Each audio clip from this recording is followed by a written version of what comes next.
ब्रह्मर्षि वशिष्ठ विश्वस्रष्टा ब्रह्मा जी के मानस पुत्र हैं। सृष्टि के प्रारंभ में ही ब्रह्मा के प्राणों से उत्पन्न उन प्रारंभिक 10 मानस पुत्रों में से वे एक हैं, जिनमें से देवर्षि नारद के अतिरिक्त शेष 9 प्रजापति हुए। मरीचि, अत्रि, अंगिरा, पुलस्त्य, पुलह, क्रतु, भृगु, वशिष्ठ, दक्ष और नारद ये ब्रह्मा के 10 मानस पुत्र हैं। इनसे पहले ब्रह्मा जी के मन से संकल्प से कुमार चतुष्टय सनक, सनंदन, सनातन और सनत कुमार उत्पन्न हुए थे, परंतु इन चारों ने प्रजा सृष्टि अस्वीकार कर दी। सदा 5 वर्ष की अवस्था वाले बालक ही रहते हैं। इन चारों की अस्वीकृति के कारण ब्रह्मा जी को क्रोध आया, तो उनके भ्रूमध्य से भगवान नील लोहित रुद्र शिव उत्पन्न हुए। इस प्रकार सनकादि कुमार तथा शिव वशिष्ठ जी के अग्रज हैं। भगवान ब्रह्मा ने अपने 9 पुत्रों को प्रजापति नियुक्त किया। इन लोगों को प्रजा की सृष्टि, संवर्धन तथा संरक्षण का दायित्व प्राप्त हुआ। केवल नारद जी नैष्ठिक ब्रह्मचारी बने रहे। इन 9 प्रजापतियों में से प्रथम मरीचि के पुत्र हुए कर्दम जी। कर्दम ने स्वयंभू मनु की पुत्री देवहूति का पाणी ग्रहण किया। कर्दम जी की 9 पुत्रियां हुईं और पुत्र के रूप में भगवान कपिल ने उनके यहां अवतार ग्रहण किया। कर्दम ने अपनी पुत्रियों का विवाह ब्रह्मा जी के मानस पुत्र प्रजापतियों से किया। वशिष्ठ जी की पत्नी अरुंधति जी महर्षि कर्दम की कन्या है। ब्रह्मा ने सृष्टि के प्रथम काल में ही वशिष्ठ जी को आदेश दिया, वत्स, तुम सूर्यवंश का पौरोहित्य संभालो।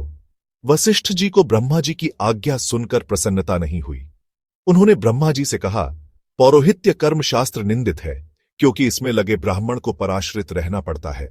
वह आत्मचिंतन के स्थान पर यजमान और यजमान के हित चिंतन में लगे रहने को बाध्य होता है। उसकी आजीविका यजमान पर निर्भर है, अतः यजमान की प्रसन्नता का उसे ध्यान रखना पड़ता है।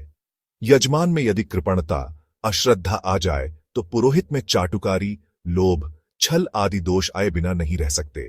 ब्राह्मण को संतुष्ट, तपस्वी होना चाहिए, तब वह पराय का भार लेकर परमुखापेक्षी क्यों बने। ब्रह्मा जी ने समझाया, साधु महात्मा थोड़े समय के लिए जिनका दर्शन पाने को कठिन से कठिन तपस्या करते हैं, वे परात्पर पुरुष इस सूर्यवंश में श्री राम रूप में आगे उत्पन्न होने वाले हैं। सूर्यवंश का पौरोहित्य स्वीकार करने से तुम्हें उनका सानिध्य, उनका आचार्यत्व प्राप्त होगा। वशिष्ठ जी ने यह सुना तो सहर्ष अपने पिता ब्रह्मा जी का आदेश स्वीकार कर लिया। वे सूर्यवंश के पौरोहित बन गए, लेकिन सूर्यवंश का पौरोहित्य वैवस्वत मनवंतर में आकर सीमित हो गया। भगवान सूर्य के पुत्र श्राद्धदेव मनु के 10 पुत्र थे। इन सबके पुरोहित वशिष्ठ जी ही थे। एक बार उनमें से मनु पुत्र निमिने, जो भारत के पूर्वोत्तर प्रदेश के अधिपति थे, जिसका नाम पीछे मिथिला पड़ा, वशिष्ठ जी से प्रार्थना की, मेरी इच्छा एक महायज्ञ करने की है, आप उसे संपन्न करा दें। वशिष्ठ ने कहा, वत्स, तुम्हारा संकल्प पवित्र है, किंतु देवराज इंद्र एक यज्ञ करने जा रहे हैं, उसमें मेरा वरण हो चुका है। मैं अमरावती, स्वर्ग की राजधानी जा रहा हूं। इंद्र का यज्ञ समाप्त होने पर लौटकर तुम्हारा यज्ञ करा दूंगा। निमि ने कुछ कहा नहीं। महर्षि वशिष्ठ स्वर्ग चले गए इंद्र का यज्ञ कराने। स्वाभाविक था कि उनको लौटने में अनेक वर्ष लगते, क्योंकि देवताओं का एक दिन रात मनुष्यों के 1 वर्ष के बराबर होता है। गुरुदेव के शीघ्र लौटने की आशा नहीं थी।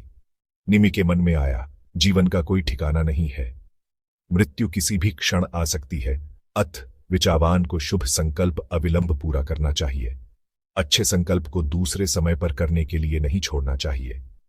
महर्षि वशिष्ठ को आने में विलंब होता देखकर निमि ने दूसरे विद्वान ब्राह्मण को पुरोहित बनाया। ये पुरोहित थे भगवान परशुराम के पिता महर्षि जमदग्नि। निमि ने उनके आचार्यत्व में यज्ञ प्रारंभ कर दिया। महर्षि वशिष्ठ इंद्र का यज्ञ पूर्ण होने पर लौटे तो महाराज निमि का यज्ञ चल रहा था। यह देखकर उन्हें लगा कि निमि ने मेरी अवज्ञा की है। उन्होंने शाप दे दिया, अपने को पंडित मानकर मेरा तिरस्कार करने वाले निमि का शरीर नष्ट हो जाए। निमि ने भी शाप दिया, लोभवश धर्म को विस्मृत कर देने वाले आपका भी देहपात हो जाए। भूल दोनों ओर से हुई थी और वह शाप के रूप में बढ़ गई। महाराज निमि को प्रारंभ में कह देना चाहिए था कि वे लंबे समय तक प्रतीक्षा नहीं करना चाहते। महर्षि वशिष्ठ ने भी यह तथ्य ध्यान देने योग्य नहीं माना कि अपना आचार्य या पुरोहित किसी कारण अनुपलब्ध हो तो यजमान कर्म विशेष के लिए दूसरे ब्राह्मण को आचार्य वर्ण कर सकता है।